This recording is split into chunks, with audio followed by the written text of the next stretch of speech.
বন্ধুরা, আপনারা কখনো এমন মানুষকে দেখেছেন যার হাত সাধারণের থেকে 1 ফুট বড়? আবার ভেবে দেখুন, যখন কোনো মানুষের স্কিন লিকুইডের মতো গলে যাবে তখন কি হবে? আবার কোনো নবজাত শিশু যদি অর্ধেক মাছ অর্ধেক মানুষ হিসেবে জন্ম নেয় তখন কি হবে?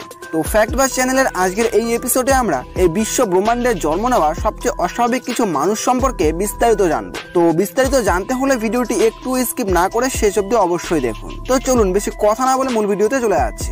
এম কালিম। বন্ধুরা, হাত হচ্ছে আমাদের শরীরের একটি গুরুত্বপূর্ণ অঙ্গ, যার সাহায্য ছাড়া আমরা কোনো কাজবাজ কিছুই করতে পারি না।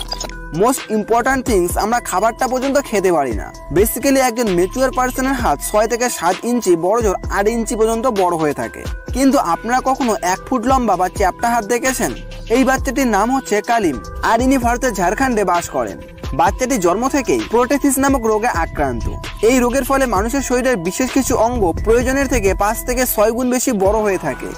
8 বছর বয়সী এই ছেলেটির পুরো শরীরের ওজন ছিল 21 কেজি, আর সেখানেই তার সম্পূর্ণ হাত দুটির ওজন ছিল 8 কেজি।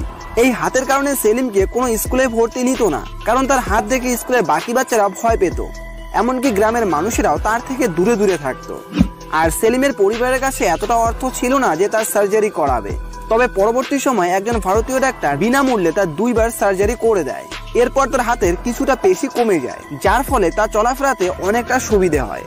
মিলোগ্রাস ক্যারান। আপনারা হলিউডের অনেক মুভিতে মারমেডস বা জলপরীকে দেখে থাকবেন, যেগুলি আর্টিফিশিয়াল বা ডুপ্লিকেট ক্যারেক্টার। তবে কখনো কি রিয়েল লাইফ ম্যারমেডকে দেখেছেন? এই বাচ্চাটির নাম হচ্ছে মিলোগ্রাস ক্যারান।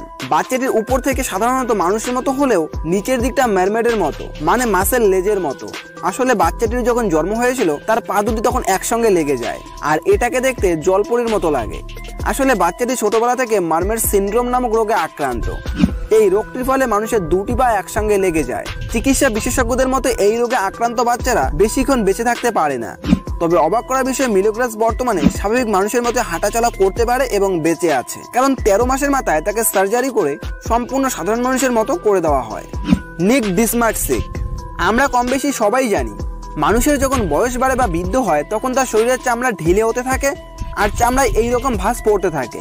তো বয়স বাড়ার সাথে সাথে এমনটা হয়, এটা স্বাভাবিক। কিন্তু আপনারা কি কখনো কোনো কম বয়সী যুবকের চামড়া এমন হতে দেখেছেন? তো আপনারা স্ক্রিনে যে ছেলেটিকে দেখতে পারছেন তার নাম নিক, বয়স মাত্র 22 বছর। নিক যখন জন্মেছিল তখন ঠিক স্বাভাবিক বাচ্চাদের মতোই ছিল, বাট ডাক্তার সেই সময় তার প্যারেন্টসকে জানিয়েছিল যে নিক একটি খুবই অস্বাভাবিক রোগে আক্রান্ত, যেটা ছিল নিউরোফাইব্রোম্যাট্রোসিস। এই রোগের ফলে মানুষের চামড়া ধীরে ধীরে বাড়তে থাকে। নিক্সের সাথেও ঠিক এমনটাই হয়েছিল। মাত্র 8 বছর বয়স থেকে তার স্কিন ঢিলে হতে শুরু হয়। এখন বর্তমানে তার পুরো ফেসটাকে কভার করে নিয়েছে। নিক 3 বার সার্জারিও করিয়েছিল, বাট কিছু সময় পর চুল ও নখের মতো ফেসের স্কিনগুলি বাড়তে থাকে। কিন্তু নিক কখনো হার মানেনি, সে সাধারণ মানুষের মতোই জীবনযাপন করছে। প্যাট্রিক মোহিত। বন্ধুরা, যখনই আমাদের মাথায় কোনো বডি বিল্ডারের কথা আসে তখনই মনে পড়ে হাট্টা কাট্টা কোনো স্ট্রং বডির। তবে আপনারা কি কখনো সবচেয়ে ছোট হাইটের বডি বিল্ডারকে দেখেছেন, যে জন্মানোর পর ডাক্তার বলে দিয়েছিল যে ইনি কখনো হাঁটতেই পারবেন না, কারণ তার হাইটটা অনেক ছোট ছিল? তার থেকেও ছোট ছিল তার পাগুলি। ইনি হচ্ছেন ভারতের ফেমাস বডি বিল্ডার প্যাট্রিক মোহিত। ইনার উচ্চতা 3 ফুট 4 ইঞ্চি। প্যাট্রিক সাধারণ মানুষের মতো প্রতিদিনের দরকারি কাজবাজগুলি নিজেই করতে পারেন। তার ছোটবেলা থেকেই বডি বিল্ডার হওয়ার অনেক শখ ছিল, এবং তিনি 2012 সালে প্রথম একটি বডি বিল্ডার কম্পিটিশনে অংশগ্রহণ করেন এবং তার ক্যারিয়ারটা ওখান থেকেই শুরু করেন। এবং তিনি 2021 ওয়ার্ল্ড ওয়াইড সব থেকে বডি বিল্ডার হওয়ার রেকর্ড অর্জন করেছেন, এবং তার নাম গিনিস বুক অব ওয়ার্ল্ড রেকর্ডেও উঠে এসেছে।